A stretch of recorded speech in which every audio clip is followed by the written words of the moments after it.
Yes, thank you, Chairperson, and good afternoon to you, to all the MECs, the Minister, dignitaries, and to the people of South Africa. I greet you all in the name of our constitutional democracy. It is a great pity that Honorable Ryder has left the chamber, Chairperson, because I wanted to tell him something about the EFF appointment in the Gauteng legislature. I was going to ask him, did he know that the appointment of the MEC for Finance in Gauteng is one of the best appointments that was ever effected in that government, taking the track record of the Honorable Dunga. Wherever he governed with precision, without corruption, and he delivered on his promises. So I want to tell Honorable Ryder, it's best to give your purse to an EFF person than to the devil. We will never allow the devil to run our purses, because the devil has got a tendency to steal. So local government is a core phase of basic service delivery to all communities in the Republic of South Africa. Our gathering here today is exactly to highlight and measure our performance and non-performance throughout the year of 2025. Today is a very important day on our government's barometer to examine whether those who have been entrusted to deliver the most basic services to our communities do indeed understand the mandate and roles and responsibilities of local government. And so we stand here today to report back on the 2025 NCOP Provincial Week, a week which confirmed what the EFF has been saying all along. Our people are being left to rot by a government that has abandoned its mandate. From the 18th to the 21st of November of last year, as delegates of this council, we conducted oversight on all 9 provinces under the theme of building viable municipalities. But let us be clear, you cannot build viability on the broken backs of the poor. And so this report is a direct reflection of the pain our people feel in every corner of the 9 provinces. Chair and colleagues, as the NCOP, we have engaged in many oversight visits, locally and nationally.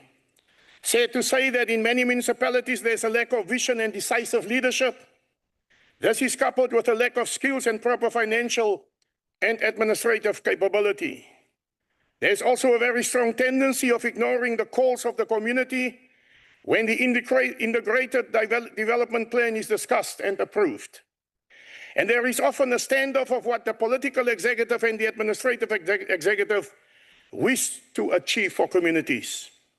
Politicians must understand that communities have elected them as political office bearers to drive their agendas towards a better life, quality infrastructure, and to enhance economic development on their behalf.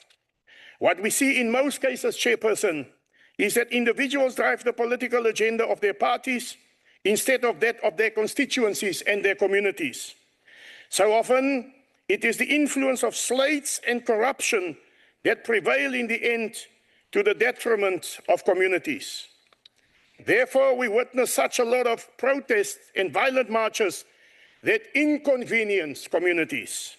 Local government resolutions should not be decided in dark rooms under the pretext of confidential or classified. It should be open to the public, accessible and transparent to all. Too many times decisions are based on the discretion of the Speaker. This discretion of the Speaker often culminates in corrupt resolutions that only benefit a selected few. We have witnessed instances where the elderly live in shacks and squalor for many years. Basic services are out of their reach and they must risk their lives to walk to an outside toilet at night time. As much as we are told that the Western Cape is a top deliverer of services, I invite you to informal areas and squatter camps such as Philippi, Langa, Khayelitsha, Delft, Mitchells Plain, Rosedale and Leeuwkamp in George, and very many other areas where basic services are rare or almost non-existent. Roads are in many instances full of holes and untraversable. Water taps are out of reach for the elderly and disabled, making life extremely difficult for the poor and the marginalized. The above is a sign that oversight is neglected by the political executive and reporting is either untruthful or inaccurate from the administrative executive. This all brings us to the committees that should monitor performance and oversight and accountability. It includes Section 79 and 80 committees, as well as internal auditing and external audit committees. These committees are mostly constituted in a manner where the opposition is sidelined. There's no accountability and truthful reporting, as most of the members of those committees are from the same governing party. It is only in the Western Cape where some chairmen of municipal public accounts committees are from the governing alliance. The automatic question arises, how can a council govern, oversee and scrutinize itself and do the reporting as well? It only happens in the Western Cape. This is outright corruption. There's no other word for it. And such is the situation in George Municipality, where the DA coalition is controlling oversight over its own government. No objective investigations and no impartiality in resolutions to council. This is absurd and unheard of. This is why it can be boasted about clean audits in many municipalities, because the processes are being manipulated and opposition voices are being undermined. Chair and colleagues, Section 152C of our Constitution mandates municipalities to promote social and economic development. Needless to say, we can search throughout the country and see rare sites of social and economic development.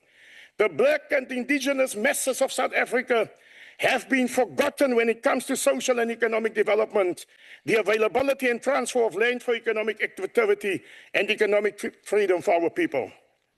Councils impose draconian and bureaucratic policies and bylaws in order to stifle economic development and access for the poor and marginalized to resources. These policies and bylaws are often drafted by consultants who charge exorbitant amounts and who are connected to the rich and wealthy business community of those towns. Municipalities must stop contracting expensive consultants and start to employ qualified experts on a full-time basis to save taxpayers' money. We have on our oversight visits witnessed how spatial justice is denied to the poor and the needy, and how they live in cramped-up conditions, whereas our affluent brothers and sisters on the other side of the bridge live in absolute comfort and safety. This happens under the ANC GNU at the moment. The poor is not guaranteed of their safety, as law enforcement officials are ever present in towns to guard businesses and ignore the plight of the poor to enforce bylaws. Law enforcement officials have become glorified security guards in areas of the Western Cape. This brings us to the sound and effective governance. It is a responsibility of municipal managers and administrative executives to enforce existing policies and bylaws, but even this is done on a selective basis, effectively collapsing governance. The upgrading of informal settlements is a massive problem nationwide. Communities suffer extremely under poor conditions and dilapidated infrastructure. Their cries to upgrade or relocate are mostly ignored. We can only build viable communities and enhance service delivery to communities when municipalities appoint qualified personnel in their respective fields, stop politicking over service delivery, and give all people access to equal opportunities. Municipal councils must stop being the playing ground for councillors and politicians to punish certain communities which did not vote for them and stop acting partisan. Government must move with speed to formalize and professionalize local government. And in our view, it does not mean that all people must have degrees and formal qualifications, although the EFF strongly encourages further education and training.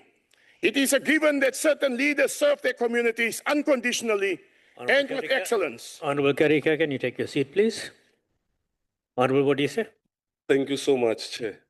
I see the Honorable Karike will run out of breath. I want to check if he'll take a question so that he can take a deep breath. Honorable Karika, do you want to take a question? No, my breath is fresh. Thank you. I won't take a question. You may be seated. Serve their communities unconditionally and with excellence, even without formal qualifications.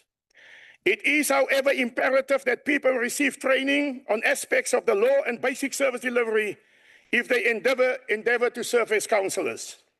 It is, however, imperative that people we can only build better communities and enhance service delivery if all people are afforded equal access to basic services.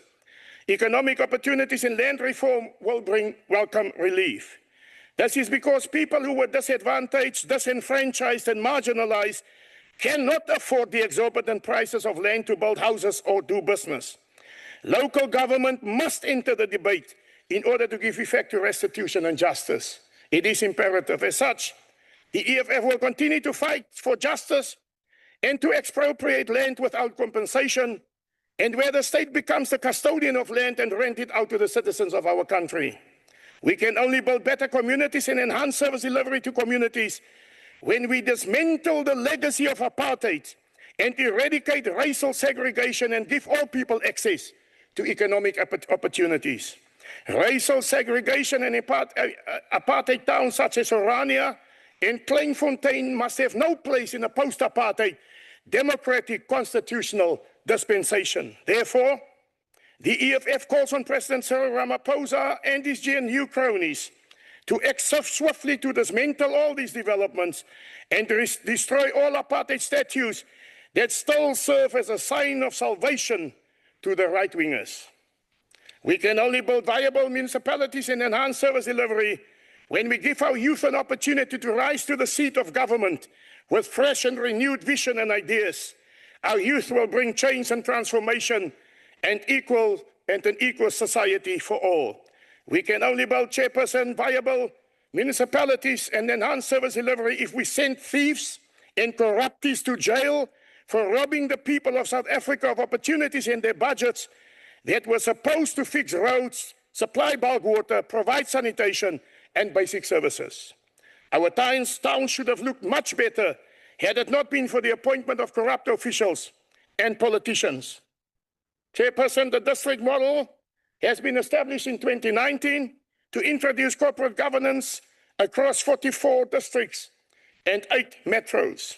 Yes, we always hear the impact of the district model on municipalities and how effective it works, but it is yet to be seen the effect on the ground. I personally know of one district municipality, that is the Garden Route district municipality where I served, that has gone beyond the core function and successfully applied to the national government for accreditation to provide human settlement opportunities to all citizens in the district. The council approved a housing development in the central town of George for the first time homeowners. This was a huge step towards eradicating the long wait on the housing waiting list. Sadly, that development was racialized and politicized by the Freedom Front Plus. They said the infrastructure in town won't be able to carry more incomers. They call South Africans incomers, the Freedom Front. Keep in mind, this development was designed to bring all races together in one development. The political executive at the time, that was the DA, agreed with the Freedom Front. This is why the development has been stalled. Yet, these ruthless false prophets are canvassing votes under colored and black communities. The EFF advocates relentless for economic freedom in our lifetime. We will not retreat nor surrender. Forward we shall march to the people's government. There shall be houses, security and comfort. I thank you, Chairperson.